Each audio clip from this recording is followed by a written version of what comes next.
Hey guys, it's Lisa from the blog farmhouseonboone.com, and a few weeks ago I showed you how I reorganized the cabinet in my laundry room, and I promised a tutorial for the basket liners found up here in these baskets, and I'm finally going to show you guys how to do that.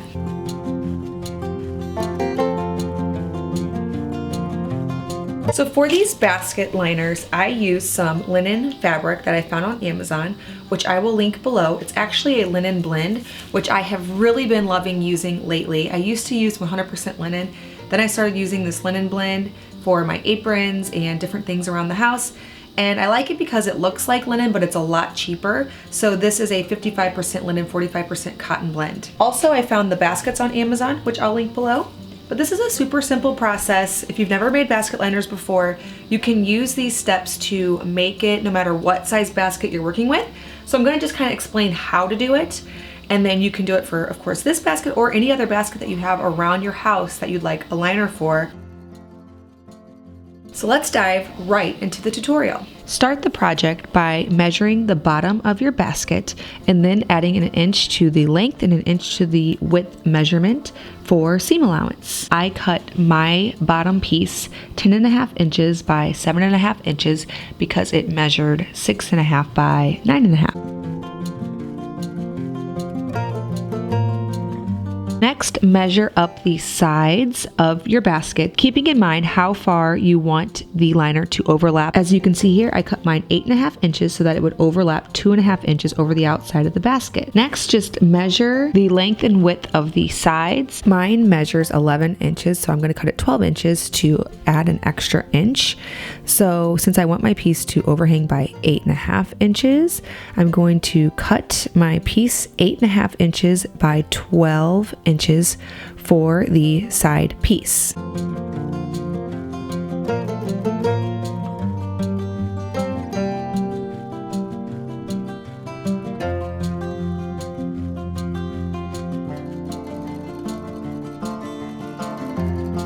Now you'll notice when I put it in my basket and hang it over the side that the bottom is a little bit still too wide. So to make it line up with the bottom piece, I'm going to line them up and then make a little snip on either side so that the bottom will line up with the top piece.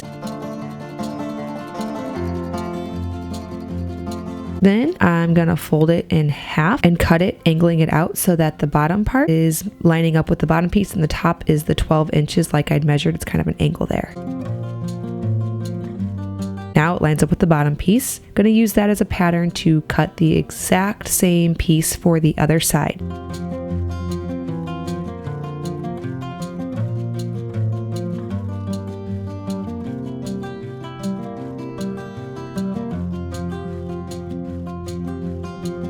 I'm going to do the same thing for the short sides. Again, I want it 8.5 inches in length and this time 9 inches long.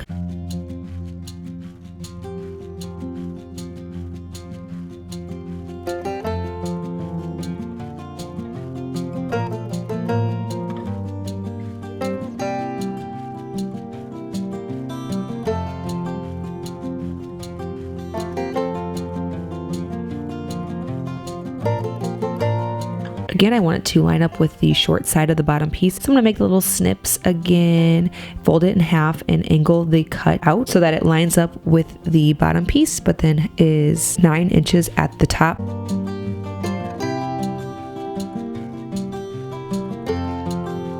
And as you can see, it all lines up. I'm going to use the short side again as a pattern to cut the other short side. Then I should have all 5 pieces for the basket liner.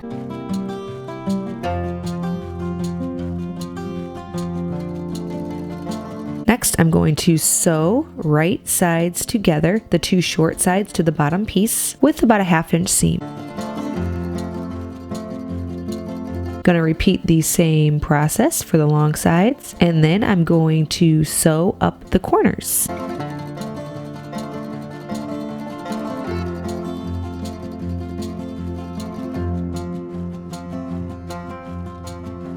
I'm just going to put the short side and the long side together and just make about a 1/2 inch seam all the way up the side. As you can see, it kind of makes a corner where all 3 pieces meet together.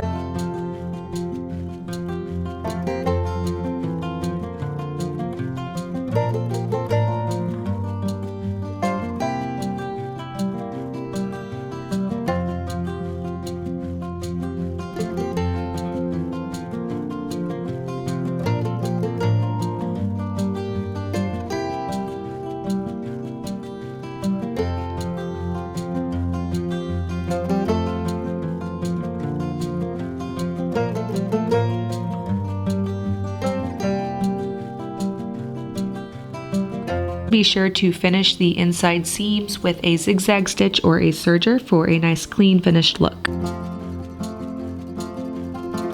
Now the basket liner is starting to really take shape. It's time to add the ruffle and tie to finish it off. To make the tie piece, cut a piece of fabric about 2 inches wide by the perimeter of your basket plus 14 inches of overhang for each tie. So my basket is 40 inches around, so I cut my tie piece 2 inches by 14 plus 14, 28 plus 40, which was 68 inches. I folded under the 2 edges, then I folded it in half down the long side and sewed all the way down. I used a big safety pin to push it right side out.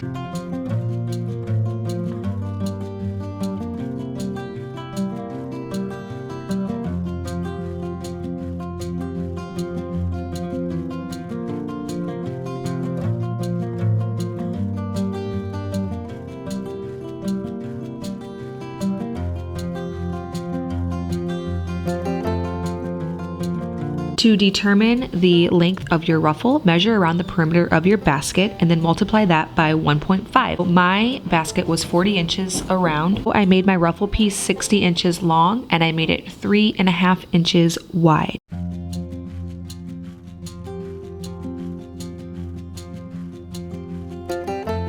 To start your ruffle piece, hem the long edge by pressing it over a 1/2 inch and another 1/2 inch and then sewing in place.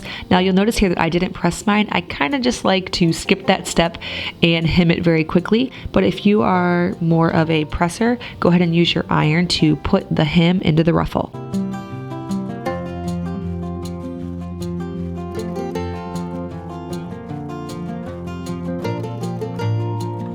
Bring the 2 ruffle ends together, right sides together, and sew it down so that you have a circle of ruffles.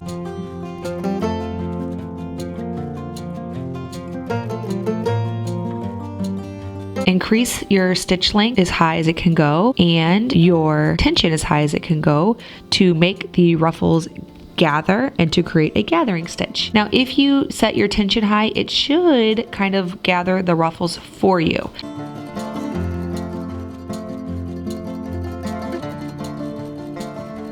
Then pull on the gathering strings just a bit to get the ruffle to gather the rest of the way so that it meets the perimeter length of your basket.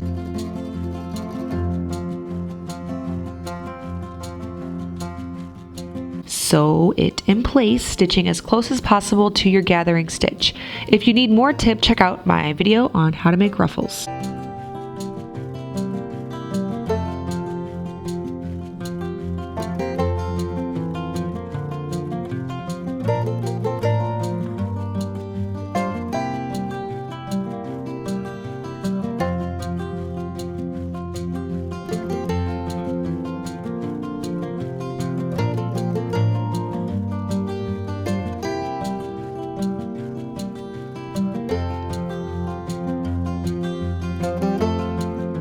To attach the tie piece to the basket liner, you need to first find the center of the tie piece by folding it in half and marking that, and then the back center of the basket liner, because that's where you want to attach the center of the tie so that it comes around to the front. You have equal lengths left in the front to create the bow. Sew the tie on close to the ruffle, creating a top stitch.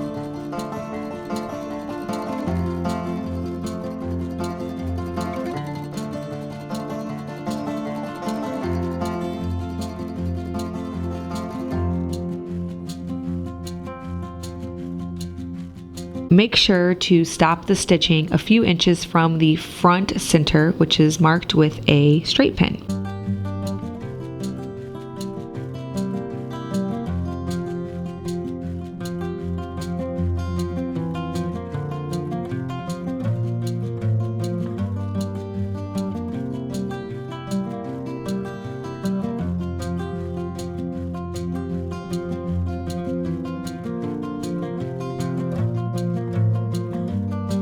Go around top stitching the top part of the tie, again stopping on both sides about 2 inches from the front center straight pin.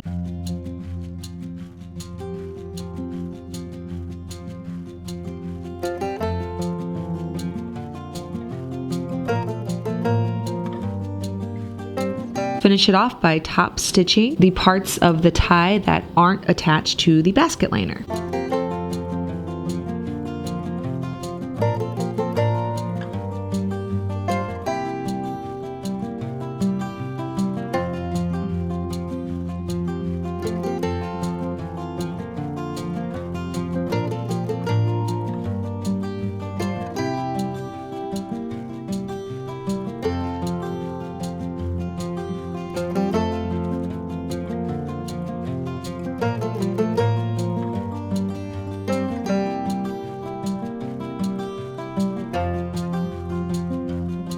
Tie it in a bow and it's all finished. Alright, well thank you so much for watching that tutorial. If you have any questions, go ahead and leave them in the comments below. Also visit the blog farmhouseonboone.com. I'll leave a link below because I have more detailed instructions in the blog post, as well as links to other similar projects. If you're new here, please hit that subscribe button. I make 2 new videos every week on food from scratch, natural living, and a handmade home.